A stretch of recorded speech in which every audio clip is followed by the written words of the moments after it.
오늘 하나님께서 우리에게 주시는 말씀은 마가복음 12장 38절부터 44절까지 말씀입니다.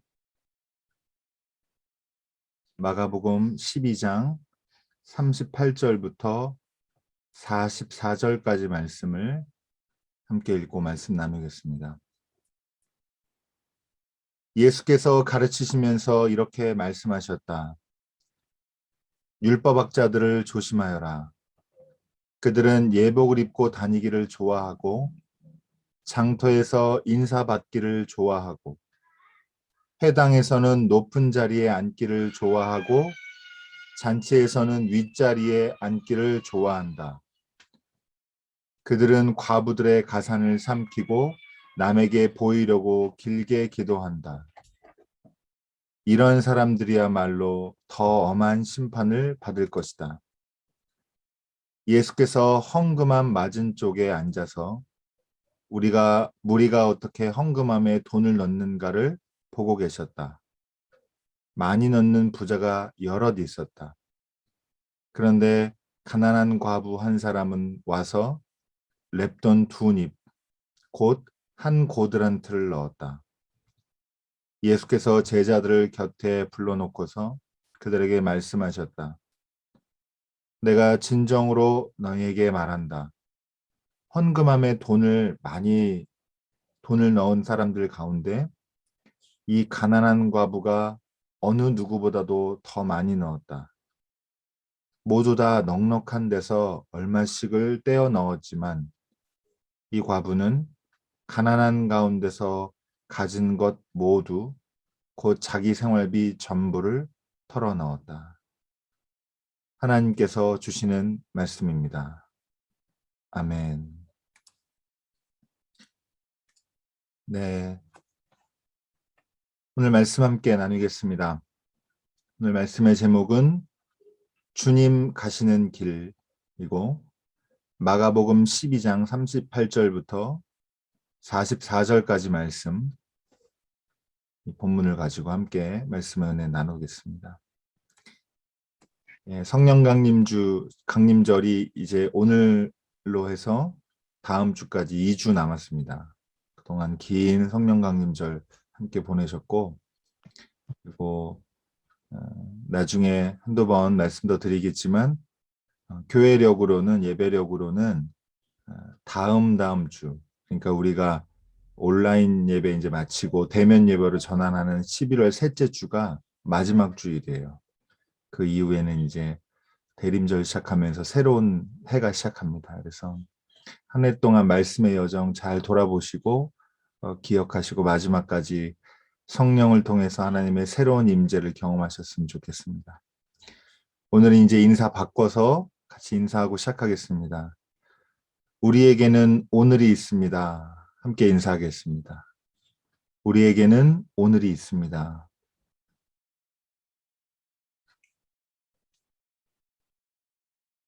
우리에게는 과거가 있다고 인사를 나눴었는데, 과거는 하나님의 우리의 슬픔과 실수도 있지만 하나님의 인도하심도 있고 또 하나님의 그 은혜가 다 곳곳에 있습니다. 그리고 우리에게는 과거만 있는 게 아니라 오늘이 있어서 우리의 오늘을 과거의 하나님이 아닌 오늘의 하나님께서 우리의 오늘을 지켜주고 인도하고 계십니다. 여러분, 오늘을 하나님 주신 날로 기억하시기 바랍니다.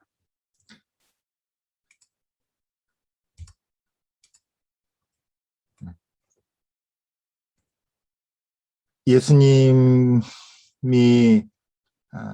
성전에서 보여주시는 오늘 그 모습은 말하자면 예수님 공생의 마지막 부분의 모습 중 하나이고요. 거의 마지막까지 이제 공생애가 왔습니다. 이 마가복음은 계속해서 보고 있는데 역사적인 관심에서 스승으로서의 예수 이렇게 소개하기보다는 예수님의 능력, 그러니까 예수님이 기적을 베푸시는 거 이런 걸 주로 다루는 복음서예요. 그런데 그 12장은 예루살렘 성전에 입성한 예수님께서 가르치시는 장면을 이제 많이 다룹니다. 오늘 다 우리가 본 말씀도 있고 보지 않은 말씀도 있는데, 첫 번째가 이제 포도원 소작인 비유이고요. 그 다음에 로마 황제 가이사에게 세금 내는 문제로 논쟁하는 거, 그리고 그 다음이 이제 부활에 관한 논쟁, 그리고 그 다음 말씀이 우리가 지난주에 살펴본 계명 중에 가장 으뜸이 되는 계명이 무엇인가라고 하는 거, 그리고 짧게 그 다음에 다윗의 자손에 관한 예수님의 그 가르침이 있고 설명이 이어지고, 그리고 나서 이어지는 게 이제 오늘 본문입니다. 이런 내용이 제 흐름을 말씀을 드렸는데, 이런 내용의 그 전개가 되는 이유는 예수님 공생의 마지막에 예수님께서 다시 우리에게 선생님, 스승이시다라고 하는 것을, 그 스승이신 예수님을 만나길 바라는 의도가 있습니다. 스승이라는 건 여러 가지 의미가 있는데 가장 중요한 의미는 예수님의 가르침을 아멘으로 받고 예수님처럼 살게 되기를 바라는 마음인 거예요. 예수님 스승 가신 길을 따라가는 제자가 되기를 바라는 마음으로 마가는 오늘 이 말씀을 우리에게 전해주고 있습니다. 오늘 보면 이렇게 시작합니다. 율법학자들을 조심하여라. 이 개역개정에는 율법학자 이 부분이 서기관으로 번역이 되어 있어요. 바벨론에서 포로 생활하고 유대인들이 이스라엘 땅으로 다시 돌아온 이후에 이 유대 사회, 종교가 중심이 된 이 유대 사회가 율법 중심으로 새로 건설이 됩니다. 그래서 이 율법을 다루고 하나님 법을 해석하는 사람들이 서기관인데, 이 사람들이 그 백성들의 교사로서 명성을 얻게 됩니다. 그런데 그래서 그 이후로부터는 계속 그 존경받는 위치에 있고 그런 자리를 차지하고 있었는데, 이 사람들이 예수님 보시기에는 좋지 않았어요. 그래서 예수님이 이들을 비판하는 내용이 이어집니다. 그래서 짧게 보겠지만 어쨌든 말씀을 한번 쭉 보시면, 예복 입고 다니기 좋아하고 장터에서 인사받기 좋아하고 회당에서는 높은 자리에 앉기를 좋아하고 잔치에서는 윗자리에 앉기를 좋아한다 라고 되어 있습니다. 오늘날로 하면 이 서기관들 누구일까요? 여러 가지 보는 각도에 따라서 다양하게 얘기할 수 있겠지만, 저는 지금 읽은 말씀에 비춰서 얘기하면 딱 정치인들 아닌가 싶어요. 고위 공무원들, 이런 느낌이 들죠. 그런데 예수님이 뒤이어서 어떤 말씀을 하시냐면, 그들은 과부들의 가산을 삼키고 남에게 보이려고 길게 기도한다면서 중간에 아주 중요한 표현이 있어요. 오늘 말씀의 본문 뒤에 부분이랑도 연결이 되는, 과부들의 가산을 삼킨다, 이렇게 되어 있습니다. 그러면서 이런 사람들이야말로 더 엄한 심판을 받을 것이다 라고 40절에 기록이 되어 있는데, 이 소위 유대 사회에서 종교 지도자들이라고 하는 이 상류 계층 사람들을 향해서 예수님이 강하게 비판하시고, 비판의 내용은 크게 보면 명성을 추구하는 거, 그리고 권력 추구하고 경쟁하는 거, 그리고 마지막 오늘 이제 깊이 있게 다룰 자비가 없는 물욕, 이게 바로 이제 세 가지 측면에서 예수께서 율법학자, 서기관들, 상류층 사람들, 지도자, 유대 사회에서 지도자 계층 사람들을 비판하는 내용입니다. 그 앞에 두 가지 부분은 자주 다루었기 때문에 종교적 위선 부분 이런 건 좀 차치하고요. 오늘은 세 번째 제가 언급한 자비 없는 물욕, 여기에 초점을 두고 이야기를 나누겠습니다. 여러분, 예수님께서 이렇게 강도 높게 비판을 하는데, 그럼 이 사람들은 스스로 자신들을 어떻게 생각했을까요? 사실 우리 위선적이야 사실은. 사실 우리 문제가 좀 있지, 이렇게 생각했을까요? 아마도 아마 자기 스스로는 문제가 있다고 생각하지 않았을 것이고, 만약에 그 사이에서 자기가 문제가 있다고 생각을 해도 비치지 않았겠죠. 모르는 채 그렇게 했을 겁니다. 어떤 사람들은 심지어 더 나아가서 자신들은 존경받을 만한 삶을 살고 있다고 생각했을 것입니다. 너네랑 우리랑은 다르다. 우리는 더 높은 사람이다. 우리는 더 누릴 가치가 있는 사람들이다.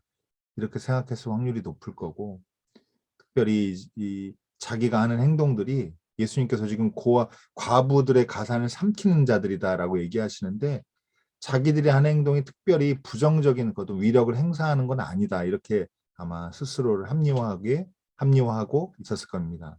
그런데 예수님의 눈으로 보기에는 이들이 여호와 하나님께 대한 신앙을 고백하면서도 실제 태도나 행동은 굉장히 엘리트적이고 개인적 이익을 위해서는 다른 사람을 먹이로 삼는 그런 존재로 비춰졌다라고 하는 겁니다.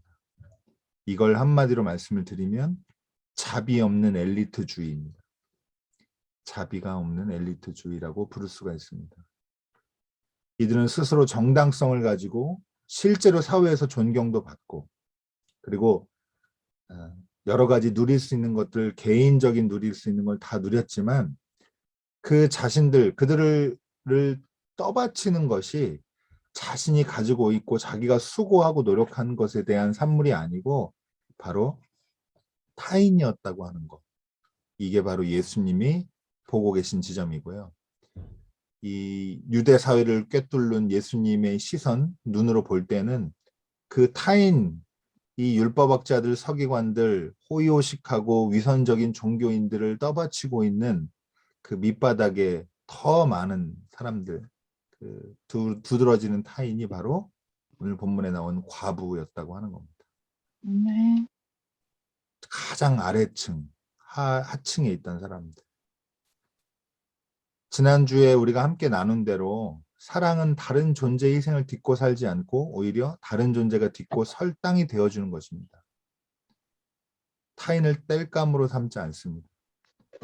타인의 희생 위에 서 있는 사람은 하나님 나라에서 먼 사람입니다. 하나님 나라에 가장 멀리 있으면서도 세상 사람들한테는 정반대로 보이고 오히려 존경받는 사람들. 그리고 문제가 이건데요. 이런 역설을 알 만한 사람들이란 말이죠. 그런 지식이 있는 사람들인데 짐짓 모르는 체 하면서 자신들을 향한 존경과 안락을 즐긴 사람들이 바로 이 자비 없는 엘리트주의에 빠진 율법학자들, 서기관들이었습니다. 여러분, 예수님이 이제 다음 장면으로 가면 예수님 율법학자들을 강하게 이렇게 비판하신 후에 과부의 헌금을 가지고 이야기를 하시고 칭찬하는 장면이 나오는데요. 이제 마가는 예수님께서 헌금하는 모습을 반대편에서 보고 계셨다라고 기록하고 있습니다. 많이 넣는 부자도 여럿 있었는데 가난한 과부한 사람이 아주 작은, 그러니까 유대에서 돈으로서 아주 제일 작은 단위 고드란트인데 이 렙돈 2닙을 넣는 것을 보시고 이걸 가지고 얘기를 하시는데 예수님이 제자들 불러서 가르치십니다. 이걸 본 다음에 내가 진정으로 말한다. 헌금함에 돈을 넣은 사람들 가운데서 이 가난한 과부가 어느 누구보다도 더 많이 넣었다라고 얘기하세요. 이유가 무엇이죠? 모두 다 넉넉한 데서 얼마씩을 떼어 넣었는데 이 과부는 형편이 어렵지만 가난하지만 자기가 가진 것을 모두를 자기 생활비 전부를 털어 넣었다라고 하는 게 예수님의 평가였고 예수님이 바라본 시선이었습니다. 이 말씀은 가난한 과부처럼 생활비의 모두를 헌금으로 내야 한다는 가르침일까요? 하나님한테 전부를 드려야 된다. 이런 가르침을 담고 있는 예수님의 메시지일까요? 아닙니다. 여러분 오늘 설교 잘 들으시고 헌금에 대한 기본적인 태도 이런 것도 좀 정하시면 좋겠고 그리고 진짜 오늘 말씀이 우리에게 가르쳐주는 또 우리에게 들려주는 메시지가 뭔지에 대해서 여러분이 좀 다시 한번 새롭게 이해하시고 받아들이시면 좋을 것 같습니다. 헌금에 대한 태도 두 가지 말씀드릴게요. 여러분 제가 무리하게 헌금하지 마세요. 절대로. 여러분 합리적이고 또 신앙적인 헌금 액수 정하시고 헌금에 그 다음에는 헌금에 대해서 어떤 식으로 연연하지 마세요. 여러분 헌금은 영어로 이제 오퍼링이라고 해서 드린다는 뜻인데요. 이 헌금의 알점은 주는 행위, 내가 하나님께 드린다 이게 핵심이 아니고 내 존재 방식을 표현하는 행위라고 하는 게 이 존재하는 행위라고 하는 게 의미가 큽니다. 무슨 말이냐면 하나님이 부족해서 받으시는 게 아니고 우리의 믿음을 담아서 하나님께 드리는 행위를 통해서 반대로 우리가 어떤 존재인지 우리 중심에 뭐가 있는지를 인정하는 행위예요. 우리 중심에 믿음이 있고 하나님이 계시다라고 하나님의 은혜가 있다 이런 걸 고백을 통해서 이 드리는 행동을 통해서 확인하는 겁니다.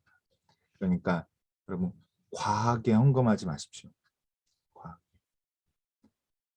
믿음. 그리고 두 번째로는요. 헌금 드릴 때 믿음으로 하세요. 이 말은요. 여러분 헌금 하라는 말이에요. 혹시 우리 중에 헌금 안 하시는 분이 있으면 헌금 하세요. 헌금 하시고 두 번째로는 대신에 의무로 하지 마셔라. 의무로 하지 않아도 된다는 말씀입니다. 앞서 말씀드린 것처럼 헌금은 믿음으로 살고 있는 우리의 정체성을 표현하는 행위인데 믿음으로 드리는 헌금을 아까워하지 마시고 교회를 위해서 또 교회가 하나님의 나라 일을 잘 감당할 수 있도록 기꺼운 마음으로 기꺼이 하시기 바랍니다. 제가 이렇게 말씀드렸는데 한편으로는 무리해서라도 교회를 위해 믿음과 신앙적인 각오를 표현하신 분들이 여기 계시다는 걸 제가 알아요. 감사를 드립니다. 제가 하나님은 아니라서 제가 대신 감사하는 한 수준밖에 안 되겠지만 근데 저는 앞으로는 여러분 목사로서 제가 여러분 자신의 삶이 위태해질 정도로 헌금하지 않아도 된다. 그렇게 말씀드리고 싶습니다. 그래서 여러분 이게 무슨 말인지 이해가 가시고 납득이 되시면 반대로 다른 분들한테도 무리한 헌금을 요청하지 마세요. 여러분 믿음의 자기 존재 방식을 확인하는 믿음의 행위로서 드리는 게 헌금인 거지 헌금 액수나 아무 중요하지 않습니다. 그리고 그 헌금을 누가 시켜서 해야 되는 거나 아주 안 좋은 상황이에요. 하나님이 원하시는 게 아니라 요구하는 사람이 원하는 겁니다. 여러분 오늘 본문은 과부의 희생, 그러니까 과부가 생활비가 아주 적고 그게 전부였는데 그걸 전부를 헌금함에 넣었다라고 해서 이 과부의 희생과 믿음을 칭찬하는 본문이 아니에요. 그렇게 보면 여러분 반은 맞고 반은 틀린 건데요. 물론 하나님께 우리의 가진 것을 아낌없이 전부를 드리는 거 귀한 마음이에요. 그런데 오늘 본문의 진짜 어떻게 보면 더 중요한 부분은 그렇게 희생해서 전부 내라라고 하는 게 아니에요. 어떻게 저도 그렇게 말씀 많이 들었는데 이 말씀 잘 읽어보면 과부처럼 헌금해라라고 하는 메시지를 주는 그런 본문이 아닙니다. 오늘 본문이 진짜 전하려고 하는 메시지는 뭐냐면요. 오늘 여기 제가 마지막 화면 띄운 것처럼 여기 읽어보시면 아시겠지만 과부가 바친 것이 부자들이 바친 것보다 액수는 적을지 모르지만 값어치는 더 값지다라고 하는 게 오늘 말씀의 메시지입니다. 그리고 이걸 여러분 잘 이해하셔야 되는데 여러분 더 나아가서 가난한 과부가 자기 생활비 전부를 넣게 만든 이 무거운 종교적 의무에 대한 고발을 담고 있는 게 오늘 말씀이고 그리고 그 현실을 바라보시는 탄식, 예수님의 탄식이 오늘 본문이 진짜 본문 우리에게 주시는 진짜 메시지입니다. 여러분 앞에 말씀이랑 짝이 맞죠 이제? 여러분 이토록 가난한 과부의 생활비를 받아서 그걸 누린 사람들이 누구냐? 존경받고 안락하게 사는 율법학자들이란 말이에요. 이 사람들이 허위의식을 가지고 겉으로 위선적이고 이렇게 종교생활하고 유대사회에서 떵떵거리며 사는 것을 비판하는 본문이 오늘 본문이고요. 가난한 과부가 자기가 가진 전부를 바치기 위해서 그 시스템이 유지된다면 하나님 나라의 신학, 하나님 나라의 관점에서는 이건 제대로 된 시스템이 아닙니다. 사회도, 오늘의 사회도 마찬가지예요. 가정도 마찬가지고. 가난한 사람이, 더 약한 사람이 좀 더 희생해서 유지되는 세상은 여러분, 그런 세상 장려하면 안 됩니다. 여러분 직장 다니시는 분들 그 열정 페이가 안 되는 거예요. 그렇게 하면 열정 페이. 그리고 그게 왜 나쁜지, 왜 윤리적으로도 그게 온당치 못한지 이런 것들 여러분 경험 따라서 피부로 느끼시는 부분이 있을 거라고 생각이 됩니다. 그럼 이제 결론 부분 마지막 말씀드리겠는데요. 오늘 본문이 정말 중요한 이유는 오늘 본문의 진짜 숨은 메시지를 찾아내려면 이 오늘 본문 앞뒤로 어떤 말씀이 있나를 함께 보면 명확해지거든요. 여러분 오늘 12장 말씀인데 11장에는 어떤 말씀이 나오냐면 성전에 관해서 예수님께서 강하게 비판하는 이제 성전을 향해서 비판을 하시는데 지금 오늘날 성전이 모든 사람을 위해 기도하는 집이 아니고 뭐라고 하죠? 예, 강도의 소굴이라고 말씀하시는 11장 7절에 나옵니다. 이 말씀이 앞에 있고요. 뒤에는 뭐가 나오냐? 13장에는 여러분 다음 주에 보게 될 말씀인데요. 성전을 향해 막 사람들이 감탄하니까 너무 멋있다라고 하니까 뭐라고 하시냐면 여기에 돌 하나도 돌 위에 남지 않고 다 무너질 것이다라고 13장 2절에 선포하십니다. 여러분 앞뒤로 이런 말씀이 있어요. 성전에 대한 굉장히 그 부정적인 평가가 있고 그러니까 예수님은 정직하게 여러분 이 말씀에 깊이 비춰서 저희가 기대서 보면요. 성전에 대한 어떤 희망도 없는 분이에요. 사실상 성전과 유대 사회를 지탱하는 이 성전 체제 여기에 대해서 거의 진짜 혹독할 정도로 파산 선고를 내리시는 게 바로 예수님입니다. 그런데 보세요. 이게 굉장히 아이러니인데 성전에 대해서는 이렇게 부정적인 시각을 가지고 계신데 그 성전과 성전 체제를 유지하기 위해서 자신의 전부를 드린 가난한 과부를 칭찬하신다? 여러분 이거 굉장히 앞뒤가 안 맞잖아요. 오늘날 한국교회가 썩었는데 교회를 위해서 목숨을 다 바쳐 헌신해라 이렇게 말하면 칭찬하면 뭐가 안 맞는 거잖아요. 여러분 요걸 이해하시면 됩니다. 근데 왜 예수님께서 이 과부를 칭찬하시고 과부의 헌금을 돋우시냐면 이게 이제 오늘 우리가 마지막 나눌 메시지인데요. 예수님이 바로 이런 과부의 길, 이 길을 걸으실 것이기 때문에 이게 무슨 말이냐? 여러분 여기에 은혜가 있는데요. 여러분 강도의 속을 완전히 파괴될 성전, 더 나아가서는 그 건물을 떠받치고 있는 시스템이랄까요? 정신, 뭐 존재 방식, 이 모든 것이 하나님 나라와 먼, 그러니까 마땅히 비난받아야 할 뭐라고 그 무엇이 바로 이 성전인데요. 이 성전을 위해서 자신의 전부를 내어주는 길이 예수님이 택한 길이다라고 하는 겁니다. 여러분 이걸 우리 사람으로 비유하고 우리로 이제 연결시키면 타락한 인간을 위해 아무 소망 없는 우리를 위해서 우리 자신을 내어주는 하나님의 사랑이 이 성전에 관한 이 과부에 관한 이야기와 예수님에 대한 다음의 행적을 통해서 우리에게 하나님의 사랑을 보여주고 있는 겁니다. 여러분 우리가 늘 고백하듯이 우리에게는 구원받을 만한 어떤 그 가능성도 없어요. 우린 다 파산 선고 받은 사람입니다. 완전히 타락했고. 근데 이런 우리를 내버려 두지 않고 등 돌려서 그냥 가신 게 아니라 우리를 위해서 십자가를 지는 길을 예수님께서 선택하셨다는 거고 여러분 이게 우리한테 어떤 울림이 있어야 되냐면 여기에 그리스도인으로서 예수님의 제자로서 우리의 윤리가 시작이 돼야 돼요. 여러분 고개를 들어서 한번 세상 둘러보십시오. 지금 보란 얘기가 아니라 뉴스도 보시고 또 세상 돌아가는 것도 보시고 여러분 이 세상 아름답나요? 하나님이 만드신 이 세상 아름답나요? 사람 사는 세상이 정말 따뜻하고 온기가 넘치고 그리고 뭔가 기대할 만한 희망이 충만한가요? 세상 그렇게 아름답지 않죠? 코로나19, 뭐 코로나19 봐도 그렇고, 우리나라 요새 지금 정치 봐도 그렇고요. 또 기도도 여러 집사님들도 많이 같이 해주시고 계신데, 그러면 환경 문제 이런 것만 봐도 여러분 관심 있게 어느 영역 하나만 들여다보면 막막해져요. 답답한 심정이 됩니다.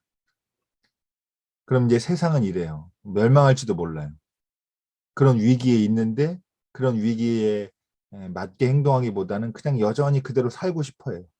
그냥 좋은 좋은 삶 누리면서 힐링하면서 살고 싶어요. 우리는 이 삶을 바꿀 생각을 안 하고. 근데 여러분 교회는 어때요? 그러면 세상이 이렇게 절망적인데 교회는 아주 믿음직스럽고 사랑스럽나요? 그러면 아니죠. 종교개혁 기념주의를 지난주에 보냈는데 많은 사람들이 얘기하기에 종교개혁 당시보다 오늘날 한국교회가 더 썩었다고 얘기 많이 해요.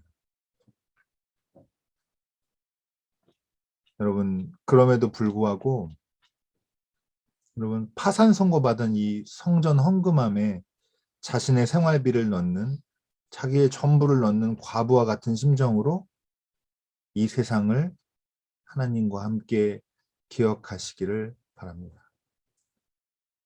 여러분 유난스럽게 들리겠지만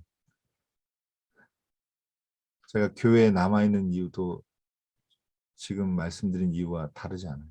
제가 인간적인 마음으로는 진작 교회 떠났을 수도 있어요.